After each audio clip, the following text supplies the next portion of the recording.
Ito, my latest post, si Brigadier General Orlando E. De Leon, posted 1 hour ago. Sabi niya, are these the leaders we risked our lives for? Soldiers referring to our politicians. So, ito, tanong ng isang opisyal ng Sandatahang Lakas, ito ba ang mga klaseng political leaders na itinataya natin ang ating mga buhay? Okay? So, paano ito nakuha ni General De Leon, yung tanong na ito? Ito pala ay article na sinulat ni Lieutenant General Aurelio Baladad. So, sabi ni General De Leon, retired Lieutenant General Aurelio Baladad and I are classmates and roommates in PMA class of 1982. He gives us insights into the current pulse of both active and retired AFP members regarding the prevailing political situation in the country. He writes for a conservative paper which explains his very subtle style of delivery, but the message is loud and clear. Please take time to read. So, binasa ko itong article ni General Baladad. Wow, napakaganda ang mensahe. By the way, I happen to work with General Baladad nung nasa active service pa kami. Talagang napaka-respetado itong general na ito. Ang dami niyang na-contribute sa Armed Forces of the Philippines. He retired as Eastern Mindanao Commander sa Davao. Yeah, Eastern. Naging Division Commander siya sa 3rd Infantry Division at naging Deputy Chief Staff for Operations or J3. Okay. So ito yung article ni General Baladad sa Manila Bulletin, Barracks and Strategy, guest columnist. So basahin ko na lang, doon na tayo diretso sa meat, laman ng kanyang article. Sabi niya, 2 persistent issues that potentially threaten AFP morale surface in my private talks and chat groups involving active and retired officers. So itong sinusulat niya, hindi theory. Actual na pakikipag-usap ni General Baladad, both active and retired members of the Armed Forces of the Philippines. So ano yung dalawang issue na yan? Number 1, sabi niya, first, yung perception of corruption in government that is causing an increasing amount of frustration. So, hindi lang mga civilians ang nakakakita sa talamak na korupsyon ngayon, pati ang mga kasundaluhan. Ano yung sabi ni Katunying? Diehard Marcos supporter ito.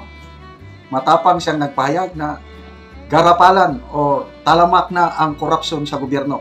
Dapat magsalita na ang Pangulong Marcos Jr. tungkol nito. Kasi kung tahimik lang siya, he is condoning o pinapabayaan lang ang korupsyon. So, ito rin ang nakikita ng mga members ng AP, both active and retired, yung perception of corruption in government na nagkukos ng demoralization or frustration among members of the AFP. So, dagdag pa niya. Basahin ko lang, madali mang maintindihan yung kanyang sinulat.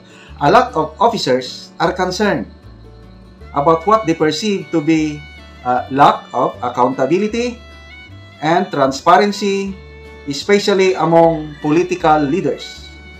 This source of frustration is expressed candidly in submitted manifestos, in chats, and in conversations within military circles. One especially unsettling comment given by an officer illustrates the sentiment. Are these the leaders we risked our lives for? Ito na yung opening line sa post ni General De Leon kanina. A statement ng isang active officer. Yung nakikita niyang corruption sa gobyerno ngayon, lack of transparency, accountability. Nakakabigay frustration or demoralization among the men and women ng Armed Forces of the Philippines. Ito ba ang mga leaders na tinataya natin ng ating mga buhay? That's very unsettling, yung nakakabahalang remarks.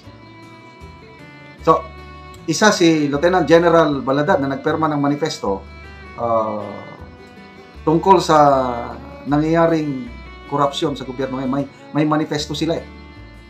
100, binilang ko, 192 generals ang pumirma sa manifesto questioning the 2025 national budget.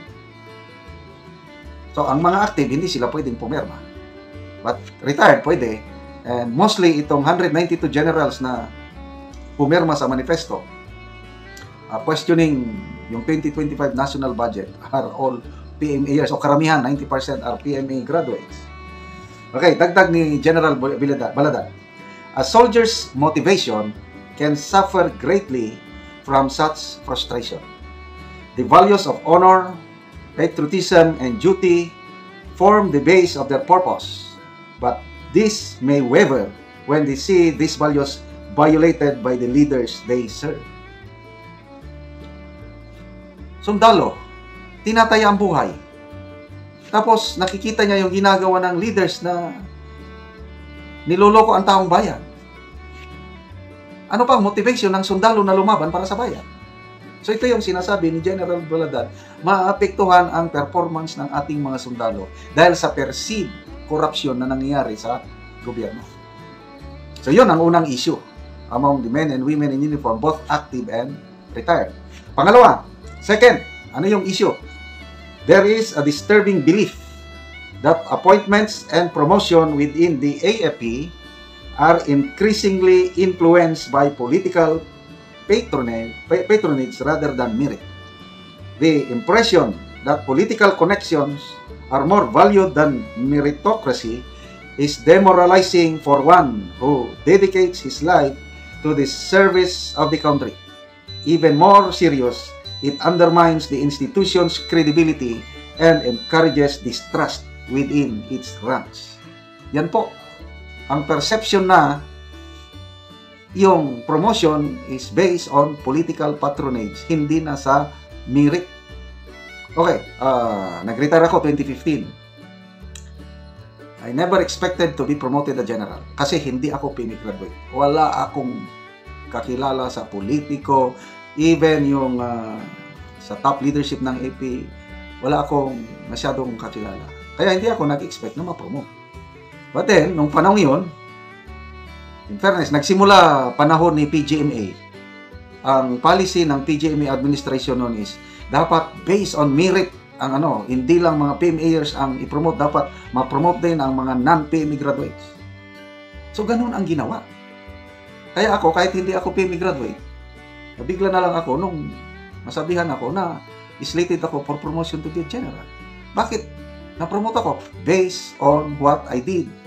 Yung yung trabaho ko, yun yung merit base, hindi yung wala political connection. But ngayon, according to General Baladac, promotion system in the military is more on increasingly influenced by political patronage. Yan po, nakakasira sa pundasyon ng Armed Forces of the Philippines. Kaya, kung i-summarize natin sa article ni General Baladac, sana makorek pa ito sa kanya. Sana hindi masira yung basic foundation ng AFP.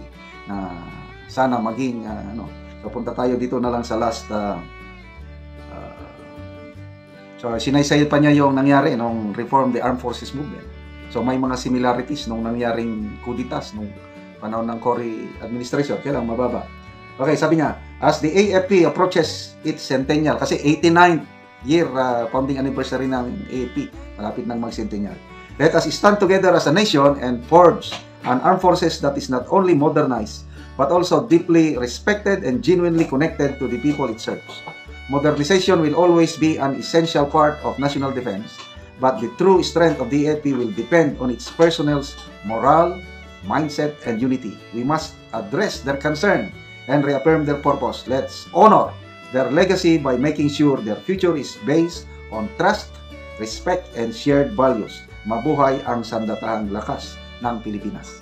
Salamat po Sir General Baladac, itong napakaganda niyang article. Sana mabasa ito, mapakinggan ng ating political leaders and leaders ng AP. Sana makorek yung dalawang issues na yung binanggit.